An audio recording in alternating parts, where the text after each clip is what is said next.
Hi అండి. Happy Mahashivratri అండి. ఏం లేదండి, ఈరోజు రేపు శివరాత్రి కదా, దానికోసం సామానన్నీ శుభ్రం చేస్తూ ఉన్నానండి. దేవుడి సామానన్నీ చిన్న చిన్న విషయాలు గుర్తొచ్చింది, సరే మీతో షేర్ చేసుకుందాం అనిపించింది. ఏం లేదండి, దీపం పెట్టేటప్పుడు మన కొనలను వచ్చేసి నూనెతో మనం గట్టిగా పిండేస్తాం కదండి, వెలిగించినప్పుడు బాగా వెలుగుతాయని చెప్పి ఆ టైంలో మీరు కొంచెం రసకర్పూరం కానీ అంటించారంటే బాగా వెలుగుతుందండి. తర్వాత శివుడి గురించి చెప్పుకుంటునేటప్పుడు కొంచెం ప్రసాదాలు చెప్దాం అనిపించిందండి నాకు. అందుకని నాకు తెలిసిన విషయాలు మీతో షేర్ చేస్తాను. మీకు తెలుసున్నా కూడా వినగలిగితే ఓర్పుగా వినండి. ఏం లేదండి, ఫస్ట్ శివుడికి అభిషేకమే పంచకవ్యాలతో చేస్తారంటండి.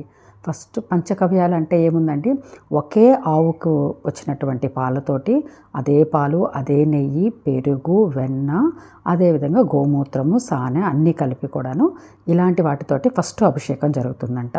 ఫస్ట్ చేసేదే వాటన్నిటితో పంచకవ్యాలతోటే చేస్తారంటండి. అదేవిధంగా శివుడికి వచ్చి 4 కాల పూజలు జరుగుతాయంటండి.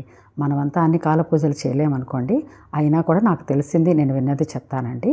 మొదల కాల పూజ వచ్చేసి బ్రహ్మని నేరుగా వచ్చి శివాలయానికి వచ్చి దేవుడికి దండం పెట్టుకుంటాడంటండి. ఈశ్వరుని పూజిస్తాడంట. ఆయన వచ్చినప్పుడే ఈ కవ్యాలతోటి అభిషేకం చేస్తారంట. ఆ టైంలో బ్రహ్మ పూజ చేసేటటువంటి టైంలో ప్రసాదం ఏం పెడతారో తెలుసా అండి? మామూలుగా అయితే గుగ్గుళ్ళు మనం ఉడకపెట్టుకుంటాం కదండి, గుగ్గుళ్ళు పెడతారంట. కట్టె పొంగల్ అందరికీ తెలిసి ఉంటుంది కదండి, పెసరపప్పు బియ్యంతో చేస్తాం కదా మనం, అది ఫేమస్ కూడా టిఫిన్లో కొంచెం మనకి, దాన్ని పెడతారంట అండి మొదటి ప్రసాదంగా. ఆ తర్వాత రెండో కాల పూజకు వచ్చి విష్ణుమూర్తి, లక్ష్మీదేవి నేరుగా వచ్చి పూజ చేస్తారంటండి.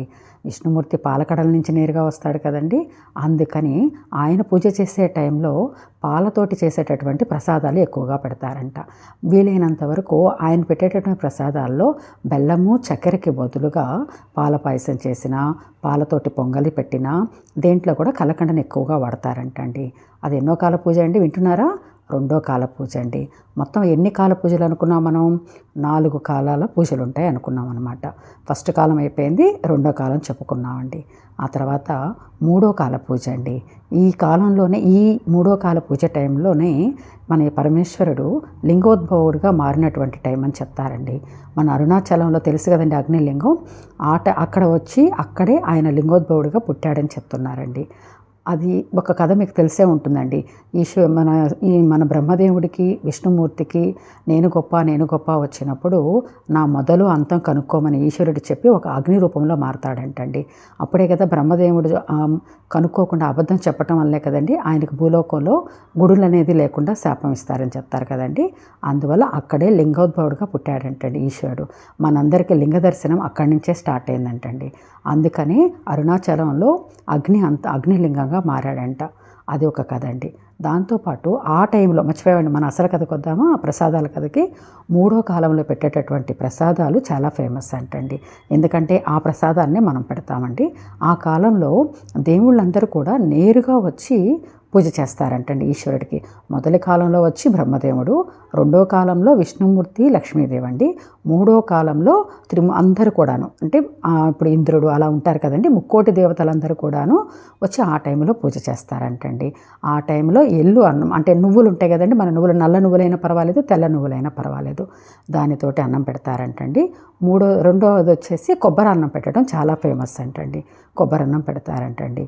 4వ కాల పూజలో వచ్చేసి అమ్మవారే నేరుగా వచ్చి పూజ చేస్తారంటండి. ఎవరికి? అయ్యవారికి అమ్మవారే నేరుగా వచ్చి పూజ చేస్తారంటండి. చూస్తున్నారు కదా, అమ్మవారిని డెకరేట్ చేస్తున్నాను చూసారా, అలాగే అమ్మవారి నేరుగా వచ్చి అయ్యవారికి పూజ చేస్తారంటండి. దాన్ని 4వ కాల పూజ అంటారంటండి.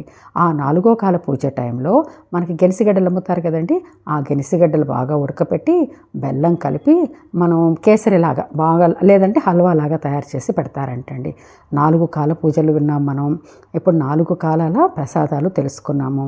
వీటిల్లో మన వల్ల ఏమైతే, మన శక్తి ఎంత ఉంటే ఆ విధంగా దేవుణ్ణి, రేపు శివరాత్రి కదండి, మహాశివరాత్రి, అందరూ కూడా ఆ శివుడికి అనుగ్రహం మీ అందరికీ కూడా కలగాలని ఈ వీడియో పెడుతున్నా అండి. Thank you for watching my video అండి.